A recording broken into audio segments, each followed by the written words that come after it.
Ça faisait longtemps en fait que je me disais qu'il fallait que j'investisse dans l'immobilier. Je voyais bien que ce domaine-là était tellement vaste, ça me faisait peur en fait de me lancer. Le but à la base, c'est d'avoir du patrimoine pour la retraite et avoir une retraite un petit peu plus confortable.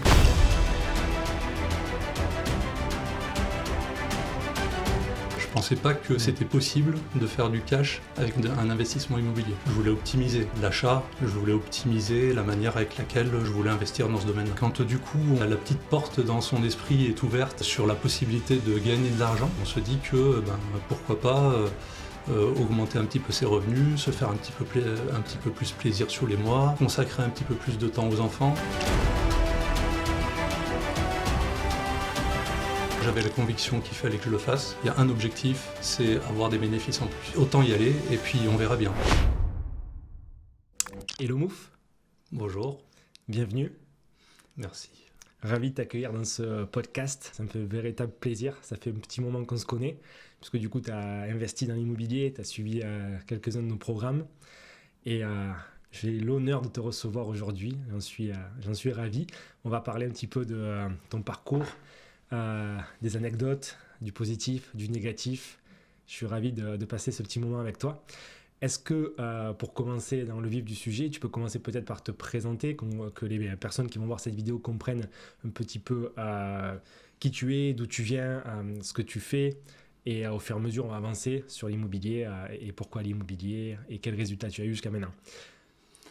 Je m'appelle Moufid et en principe, mes amis m'appellent Mouf. Et je suis marié à une femme que j'aime beaucoup. Camille. Et j'ai un petit garçon, Camille. Et j'ai un petit garçon qui a 2 ans et demi et que j'aime tout autant. Et puis voilà, je suis très attaché à la famille, très attaché aux amis. Après tout le reste, c'est plus anecdotique, on va dire. Pour moi en tout cas. Le petit deuxième qui est en cours quand même. Exactement. Le deuxième est en cours, donc la famille s'agrandit. Et on est très heureux. Enfin, moi en tout cas, je suis très heureux de ma vie actuelle. Génial.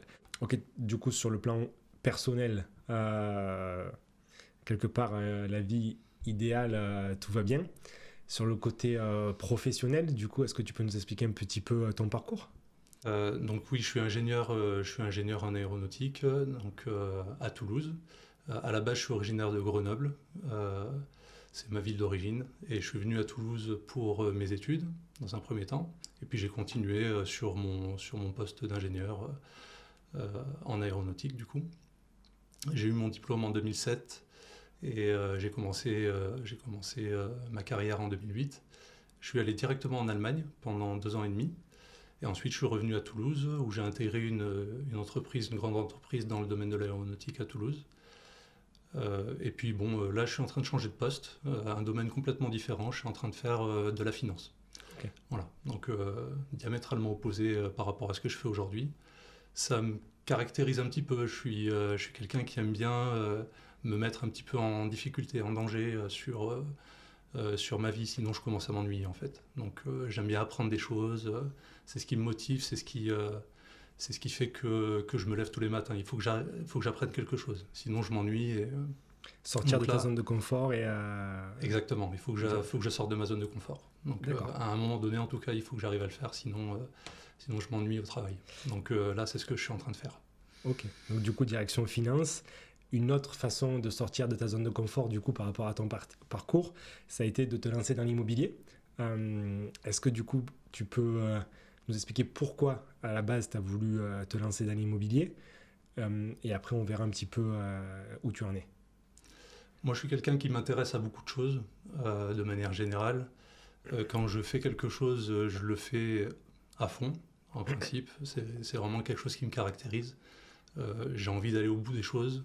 Certains diront perfectionniste, c'est peut-être un petit peu le cas. Et là, le domaine de l'immobilier, ça faisait longtemps en fait que je me disais qu'il fallait que j'investisse dans l'immobilier, mais justement de par mon état d'esprit, j'aime bien avant de commencer quelque chose, en maîtriser les tenants et aboutissants, savoir ce que je fais avant de me lancer.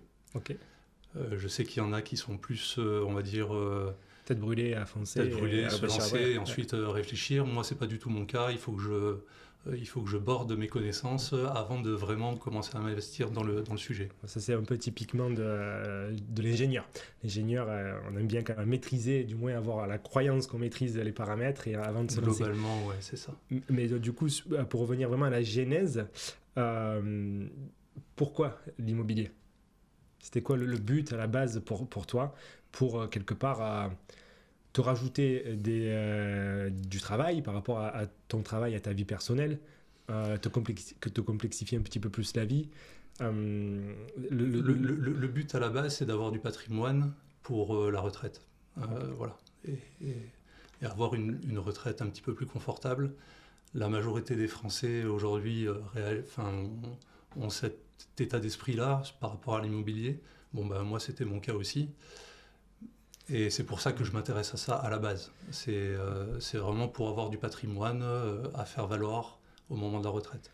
Parce qu'on peut quand même aussi se dire que tu gagnes bien ta vie, vous gagnez bien votre vie avec ta femme. La retraite, en France, il y a certaines règles qui s'appliquent. Tu n'avais pas du tout confiance, tu n'avais pas la croyance, tu voulais plus, tu voulais sécuriser peut-être un départ plus tôt, ou avoir une certaine sécurité basée sur ce qu'on aura plus tard, par rapport à cette idée de base de la retraite, de protéger ta retraite. Oui, peut-être l'anticiper un petit peu par rapport à la retraite qui nous est destinée actuellement. Déjà à l'époque, quand je commençais à m'y intéresser, on avait des signaux dans l'actualité qui nous montraient que potentiellement la retraite ne serait pas celle qu'on avait aujourd'hui ou qu'avaient celle de nos parents. Donc oui, c'est un peu dans cette optique-là. Et je me suis dit, bon, quitte à faire quelque chose, autant le faire bien et puis prendre une formation qui me permette justement de maîtriser les tenants et aboutissants de ce domaine-là qui me semblait hyper vaste. En fait, quand je m'y intéressais, je voyais bien que justement ce domaine-là était tellement vaste que ça me faisait peur en fait de me lancer et puis d'acheter un appartement. Camille, ma femme, elle était plutôt dans l'optique d'acheter et puis c'est un peu à la manière de la majorité des gens qui investissent dans l'immobilier. Simplement acheter un appartement. Non, moi je voulais optimiser l'achat, je voulais optimiser la manière avec laquelle je voulais investir dans ce domaine-là. Okay. C'était votre premier achat ? Non, on avait déjà acheté un appartement. Okay. Mais là, en l'occurrence, c'était pour se réunir tous les deux. Elle habitait à Castres et moi, j'habitais à Toulouse. Donc le but, c'était de se réunir dans un même appartement. Dans un même logement en fait. Le fait d'acheter une maison, ça nous semblait un petit peu surdimensionné par rapport à l'état de notre relation à l'époque. Et du coup, on a décidé d'acheter un appartement dans l'optique d'y vivre, mais aussi dans un but patrimonial. Okay. Voilà. Donc là, c'était un petit peu différent. C'était vraiment, dans un premier temps, dans l'optique d'y vivre. C'était pas vraiment pour optimiser une rentabilité ou s'assurer d'un revenu intéressant qui permette une bonne rentabilité. Là, c'était vraiment pour investir à deux. Okay. C'était notre résidence principale à tous les deux. C'était pour se réunir. Et commencer à capitaliser et à se préparer pour le futur, pour la retraite, comme tu le disais, j'imagine. Exactement. Il y avait les deux aspects. Mais dans un premier temps, en premier lieu, c'était vraiment pour se sentir, pour avoir un chez nous. Oui, la fameuse résidence principale qui est tant cherchée par les Français. Ça se comprend totalement et d'ailleurs vous avez fait un super bon investissement à l'époque puisque du coup si j'anticipe un petit peu sur cette vidéo, aujourd'hui cette résidence principale est devenue un actif qui rapporte pas mal de cash, mais on en parlera un petit peu plus tard. Donc cette résidence principale, vous l'avez achetée en quelle année ? En 2018. 2018 et donc combien d'années plus tard vous avez décidé de passer la deuxième avec un second projet ? Ou à partir de combien d'années plus tard, tu as commencé à avoir la puce à l'oreille en te disant l'immobilier peut me permettre de faire autre chose et du coup il faut que je commence à réfléchir, à me former et au bout de combien d'années après tu es passé à l'action ? Alors, réfléchir et se former, moi j'avais la conviction qu'il fallait que je le fasse depuis que je me dis qu'il faut que j'investisse. Et par contre, le faire réellement, ça c'est à partir du moment où j'ai eu la conviction que je tenais la bonne formation. Donc en fait j'étais un petit peu passif après notre achat de 2018, surtout qu'il y a eu des travaux, donc j'ai eu besoin un petit peu de temps pour me poser. Et c'est en 2022 que je suis tombé sur l'une de tes vidéos qui, montrait en fait, qui disait qu'on pouvait faire du cash avec un investissement immobilier. Alors là, en fait, je m'attendais pas à ça. Je pensais pas que c'était possible de faire du cash avec un investissement immobilier. Quand on en parle avec ses amis, sa famille, c'est forcément un investissement pour lequel on va investir un petit peu d'argent tous les mois, ou alors être à peine à l'équilibre. J'avais pas du tout en tête le fait qu'on puisse même gagner de l'argent avec un investissement immobilier. Après, si je peux te rassurer, ça nous arrive à tous, tout le monde. Moi, le premier, en 2013, on fait des investissements, on rajoute un peu d'argent, puis après, on s'aperçoit qu'on arrive à l'équilibre. Et puis, quand on creuse, on voit qu'on peut gagner de l'argent dès le premier jour de location. Mais à la base, sauf si on connaît quelqu'un qui maîtrise le sujet, qui investit déjà de cette manière, personne ne pense qu'on peut gagner de l'argent dès le premier jour de location. C'est pour ça que nos parents, que 99% des Français investissent de manière un peu classique en perdant de l'argent ou en rajoutant de l'argent ou pour profiter plus tard du capital remboursé pour cette fameuse retraite. Donc c'est normal, c'est Internet qui a démocratisé tout ça. Aujourd'hui, avec des vidéos comme celle-là, on arrive facilement à faire passer des messages sur plein de sujets tels que ce soit, et on arrive un peu à démocratiser les techniques plus avancées qui étaient avant réservées à des experts. Et c'est tout ce qu'on fait avec ces vidéos. Alors après, quand j'ai vu ta vidéo, pour être honnête, bon, j'ai pas été convaincu tout de suite parce que je suis de nature assez méfiante, particulièrement sur les vidéos un petit peu accrocheuses comme ça sur Internet. Donc je me suis dit bon, on va voir ce que c'est et puis on va essayer de partir sans a priori et on va prendre le rendez-vous et puis on va voir ce que ça dit. Mais bon, dans un premier temps, un petit peu méfiant, pour être honnête. Et puis bon, au final, je me suis dit, de toute façon, il me faut une formation. La formation telle qu'elle est présentée là, elle a l'air sérieuse. Autant y aller, et puis on verra bien. C'était vraiment... Je pense que là, pour le coup, j'allais un petit peu contre ma nature habituelle, où je suis un petit peu dans l'attente, où je suis un petit peu méfiant, où il faut que je borde un petit peu tous les aspects avant de me lancer.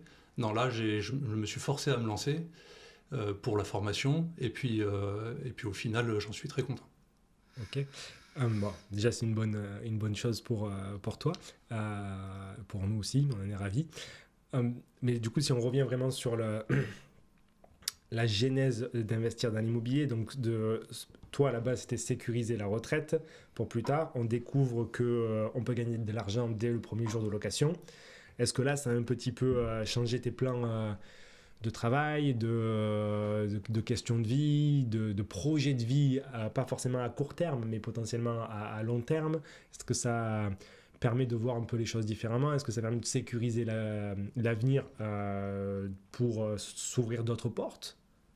Bah effectivement, quand du coup la petite porte dans son esprit est ouverte sur la possibilité de gagner de l'argent et de ne pas être, on va dire, dépendant de l'investissement, oui, là, ça ouvre des possibilités. On se dit que pourquoi pas augmenter un petit peu ses revenus, se faire un petit peu plus plaisir sur les mois.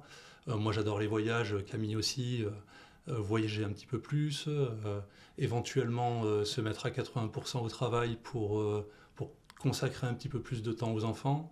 Parce que comme je le disais au début, pour moi, la famille, c'est important. C'est important de passer du temps avec mon fils, avec ma future fille. Donc oui, on se dit que potentiellement, on peut avoir un peu plus de temps, un peu plus d'argent tous les mois, et un confort de vie plus important. Oui, tout à fait. Ok.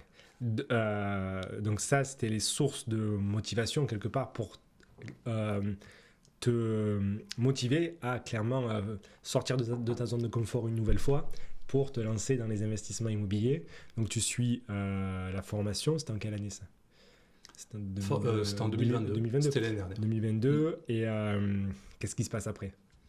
Alors la formation, moi je l'ai dévorée. Enfin, j'ai passé assez peu de temps en fait sur la formation. Je voulais vraiment avoir les connaissances tout de suite, ou en tout cas maîtriser 80% des connaissances pour me lancer dans la recherche. La formation, moi en tout cas, m'a correspondu. J'ai trouvé qu'elle était de qualité. Je te l'ai dit d'ailleurs plusieurs fois qu'elle est de qualité, cette formation, elle est très bien. Elle permet d'arriver à un objectif bien précis, qui est d'avoir du cash flow en plus tous les mois, des bénéfices nets tous les mois en plus. Donc c'est vraiment focus sur cet objectif-là, et c'est ça qui m'a plu. J'ai fait le parcours sur d'autres formateurs sur Internet, il y en a beaucoup. Il y en avait très peu qui étaient vraiment focus sur un objectif, et c'est ça que j'ai apprécié moi. Sur ta formation, c'est qu'il y a un objectif, c'est avoir des bénéfices en plus. Et donc, tu arrives en 2022, tu fais quoi? Quelques visites, quelques offres? Combien de visites, combien d'offres? Combien de temps tu mets pour trouver le bien? Qu'est-ce qui se passe après? Je pense que j'ai compris assez vite quel type de bien il fallait cibler. Je comprends que ça puisse ne pas être forcément facile pour tout le monde, mais j'ai assez vite cerné ça parce que j'avais une sensibilité travaux. Et tu nous conseilles via tes vidéos et via la formation de cibler des biens avec pas mal de travaux. Et du coup, j'ai assez vite compris ce qu'il fallait qu'on regarde. Donc j'ai quand même proposé au coaching que tu proposes dans la formation, j'ai quand même proposé, je crois, 3 ou 4 biens avant d'avoir le bon. Et la ville aussi, parce que du coup, tu as trouvé une ville à 1 heure de là où tu habites, après avoir visité d'autres villes, après avoir fait une étude de marché. J'ai fait à peu près 4 à 5 visites avant de trouver le bon bien qui correspondait à ce que... Dans la bonne ville. Dans la bonne ville, avec la bonne rentabilité prévisionnelle. Voilà. Du coup, tu deviens propriétaire. C'était à quel moment ça? J'ai commencé la formation en mars 2022 et j'ai trouvé le bien en mai 2022. Ok. Donc, relativement rapidement, même pas 3 mois après, tu trouvais le bien, tu signes chez le notaire. J'ai dévoré la formation en 1 mois et après j'ai commencé les recherches. Même au début, tu étais quand même vraiment super actif parce que je me rappelle en coaching, tu voulais en acheter 2. À partir du moment où tu as compris ce qu'il fallait trouver, la surface, le type de travaux, tu étais en train d'en acheter 2. Tu disais, ok, bon, déjà faisons un correctement, on verra le deuxième après, pourquoi pas. Mais bon, au final, le deuxième, ça s'est pas fait. Heureusement que tu m'as un peu freiné là-dessus parce que oui, moi j'étais chaud. Il fallait que ça avance. J'avais la possibilité de le faire ou la capacité de le faire, donc j'étais parti pour le faire. J'étais enthousiaste, ouais. J'étais enthousiaste et je voulais le faire, ouais. Mais bon, je suis content au final d'être resté sur un bien. C'est déjà pas mal pour le premier, d'autant qu'il a quand même 6 appartements, donc on va en parler. 6 appartements, budget travaux et... date du coup de début des travaux, et là aujourd'hui on en est où? Alors le prix de l'immeuble que j'ai trouvé c'était 100 000 euros. Les travaux c'est à peu près 200 000 euros. Avec les frais de notaire on est aux alentours budget global de 320 000 euros. Ok. Pour 6 appartements. Mobilier compris, etc. Mobilier compris. Mobilier compris. Les travaux se passent de quelle manière? Alors ça a été compliqué. Disons que, comme je disais au début, j'ai une certaine sensibilité travaux parce que moi j'ai fait tous les travaux dans mon appartement dans lequel, que j'ai acheté en 2018. J'ai fait tous les travaux, je connaissais rien aux travaux. Hein. Mon appart, comme le dit ma femme, c'est un appart YouTube. Parce que à chaque poste, je me mangeais 10 vidéos YouTube pour savoir comment faire et comment savoir bien faire. Donc c'est moi qui ai fait les travaux, donc j'avais une certaine sensibilité. J'ai fait quand même le placo, la plomberie, l'électricité, voilà, les sols, la cuisine, j'ai tout fait, quoi. Donc je me suis dit, les travaux, je sais que c'est compliqué, je veux dire, par réputation, les gens disent que c'est compliqué, donc oui, ça doit l'être, c'est sûr. Mais je ne m'attendais pas à ce que ça soit aussi compliqué. Ok. Voilà, Voilà, nous, pour ce être qu'on a honnête, l'habitude de dire, c'est que bon, les travaux, ça va commencer en retard, ça va finir en retard par rapport à ce qu'on a, ça va coûter plus cher que ce qu'on nous a dit. Bon, ça finit toujours quand on prend les bons artisans, mais effectivement, il y a toujours des retards avant, après, pendant et des surcoûts. C'est classique. Classique. Et après, moi, je te connais un peu aussi, et je sais que effectivement, l'ingénieur carré, standard, méticuleux qui fait les travaux chez lui, effectivement, soit on va aller chercher rapidement un architecte qui lui va déléguer, mais que ça va coûter très cher et ça va bien se passer, même s'il y aura quand même du retard et des mauvaises surprises. Soit effectivement, on cherche un peu de rentabilité et du coup, il faut accepter cette part de contrainte. Voilà, cette part de contrainte qui fait partie de l'aventure pour aller chercher de la rentabilité. Les travaux, bon, on va pas expliquer le truc, mais on en veut pour certaines raisons. Non, mais ça c'est fait ça, hein, partie de c'est tout à l'équation fait et ça. c'est inévitable. Ça m'aurait coûté 20 à 30% plus cher, je pense, si j'étais passé par un architecte ou un maître d'œuvre. J'ai un ami d'ailleurs qui est maître d'œuvre, qui aurait pu me proposer ses services, mais je savais que ça passerait pas. Je savais que d'un point Par de vue... rapport à nos objectifs de rentabilité et de cash flow. Voilà. Et de crédit aussi. Exactement. Donc je savais que ça passerait pas avec mon ami, je savais que ça passerait pas avec un architecte. Donc oui, j'ai fait le choix de suivre la stratégie et puis de suivre en gros les travaux moi-même. Donc, Et alors du coup, comment ça se passe? Est-ce que tu as dit, bon, il y a eu des mauvaises surprises? Est-ce qu'il y a eu des anecdotes, des trucs plus ou moins stressants, rigolos? Des anecdotes, il y en a toujours quand, quand on gère des travaux, ça c'est obligé. Mais si je devais en penser à une qui m'a particulièrement marqué, c'est quand je suis arrivé un jour sur le chantier pour une visite chantier classique. Bon, il y avait du retard sur les autres intervenants qui devaient arriver. Par contre, il y avait juste le plaquiste qui était là. Et du coup, le plaquiste, on commençait à discuter. C'était quelqu'un de sympa. Hein. On rigolait un petit peu avec lui. Enfin, voilà. C'est aussi important de bien discuter avec de tisser des liens, la relation. De tisser des liens avec les artisans pour que voilà, ils parlent, qu'ils nous disent ce qu'ils ont fait, ce qu'ils pensent de ce qu'on leur demande, qu'ils n'aient pas de tabou sur le chantier, quoi. Et par contre, à un moment donné, je sens une odeur un peu bizarre. Et puis je me rapproche petit à petit de l'odeur et puis je vois que il y a du caca quoi sur le sol et sur le placo. Et du coup, bon, bah, je fais pas trop cas de ça et je me dis que j'en parlerai à mon artisan une fois que ça serait passé. Et du coup, je lui en ai parlé et il se trouve qu'en fait, c'était la personne avec qui je parlais jusqu'à maintenant là qui avait chié sur le sol et sur son propre placo, quoi. Donc, c'est clair que, voilà, du coup, pour remettre dans le contexte, là, on est en travaux, on va dire, il y avait quoi? Il y avait peut-être les fenêtres de poser, le placo, les bandes qui commençaient à être faites, le sol plus ou moins en place, et donc du coup, pas de toilette, pas de lavabo, pas de cuisine, évidemment, on n'avait pas encore à ce stade de finition. Plutôt que aller dans le jardin, aller dans la rue, aller dans un bar comme une personne relativement civilisée aurait pu faire, on va acheter un truc au restaurant, au bar ou quoi, si on a une envie pressante. Non, cette personne s'est lâchée. Des anecdotes comme ça, il y en a des centaines, parce que voilà, c'est jamais à long fleuve tranquille, les travaux, il y a toujours des imprévus, toujours des choses qui vont pas, il y a forcément des malfaçons, des petites choses qui vont pas. Donc là, on s'aperçoit que le monde n'est pas vraiment cartésien tel que nous on peut le penser, quoi. C'est notre logique à nous n'est pas forcément la même pour tout le monde et c'est effectivement complexe de faire passer les idées ou d'avoir le rendu qu'on a en tête, surtout si on a un rendu précis et qu'on voit un peu de quoi on parle.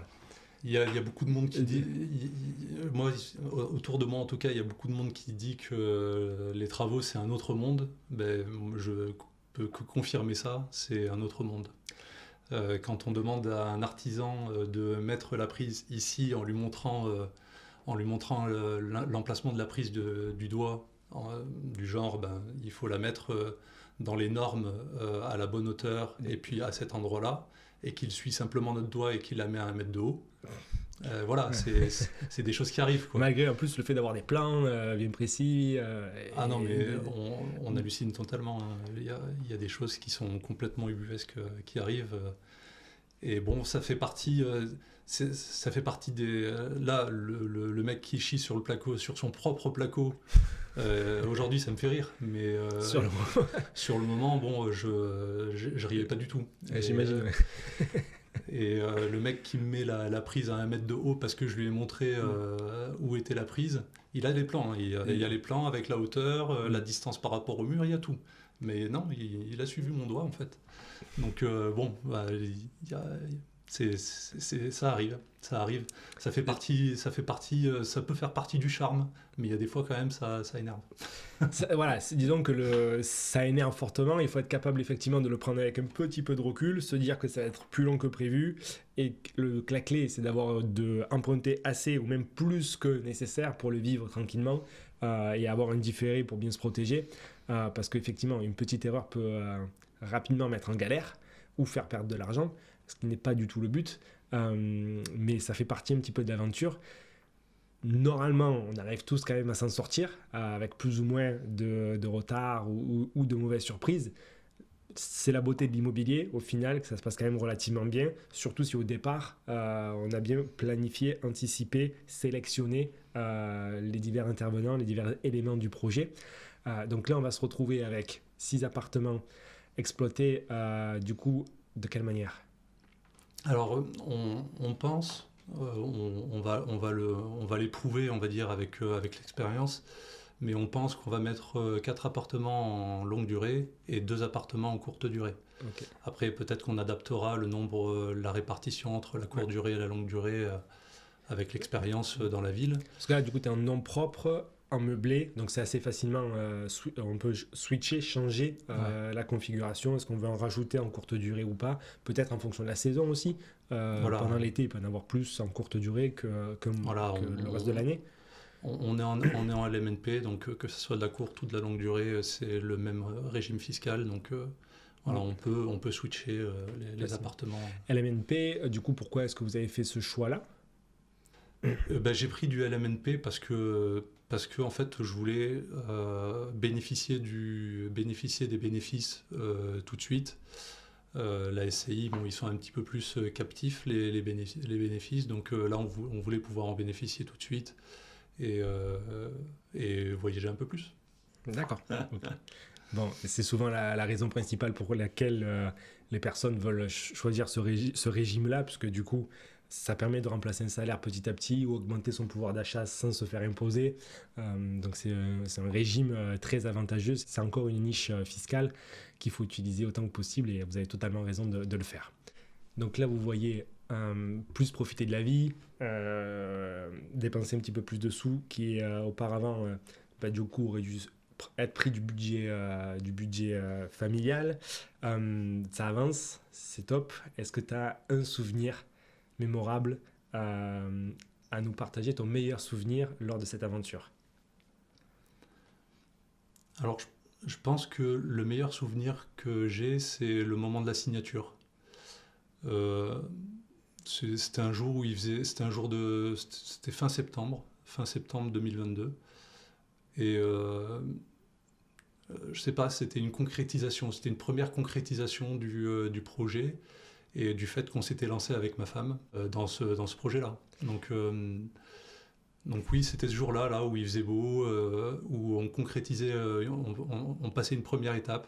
Et même en fait, c'est aussi, on peut dire aventure ou pas, mais en couple, c'est quand même aussi quand même fort de vivre ça à deux. Et alors autant signer le jour, effectivement, ça devient concret après tant de semaines et de mois de théorie, mais effectivement, vous signez ce jour J, ça devient du concret, vous avez les clés, et en plus de vivre ça à deux, c'est quand même fort. Ouais, c'est ça, on était tous les deux, on est sortis de chez le notaire, et vraiment on était bien, on a vraiment apprécié ce moment-là, quoi. On est rentré tranquillement du notaire, on est rentré chez nous à pied, on a discuté, on s'est un petit peu projeté sur ce qu'on voulait faire du bien, un petit peu plus précisément, ou en tout cas un petit peu plus futilement, ouais. avec la décoration, avec avec des choses un petit peu superficielles comme ça, et c'était vraiment sympa. Surtout On que a là, apprécié ce moment-là. vous dites, là, je vois très bien, parce que moi, ça m'arrive à chaque fois, mais vous savez que du coup, vous avez un bien dans votre patrimoine qui va rester des années au sein de la famille, qui en plus va rapporter du cash dès le premier jour de location, qui ce cash, du coup, va être utilisé pour d'autres projets et sans être imposé. Je vois l'extase quelque part, ou la jouissance qui peut être Oui, puis ressentie. c'était vraiment un moment en toute simplicité. On est rentré à pied, il faisait beau, on a discuté avec légèreté du bien.